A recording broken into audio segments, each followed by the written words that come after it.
আজ প্রিয় নবী হজরত মুহাম্মদ সাল্লাল্লাহু আলাইহি সাল্লামের জন্মদিন উপলক্ষে শুধু শুভেচ্ছা জানানোই নয়, তার আদর্শকে হৃদয়ে ধারণ করাই হোক আমাদের প্রকৃত ভালোবাসা। তিনি ছিলেন সত্যের প্রতীক, আমানতের প্রতীক, ক্ষমা ও দয়ার অনন্য দৃষ্টান্ত। তার চরিত্র ছিল এমন এক সৌন্দর্য যা মানুষের হৃদয়ে জয় করত। তার জীবন ছিল মানবতার জন্য পূর্ণাঙ্গ শিক্ষা।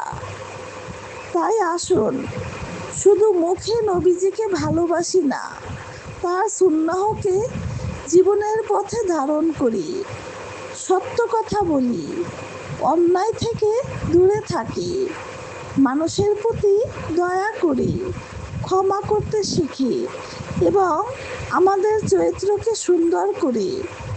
কারণ প্রিয় নবী সাল্লাল্লাহু আলাইহি সাল্লামের প্রতি সত্যিকারের ভালোবাসা শুধু কথায় নয়, তার আদর্শে জীবন গড়ার মধ্যেই তার সবচেয়ে সুন্দর প্রকাশ।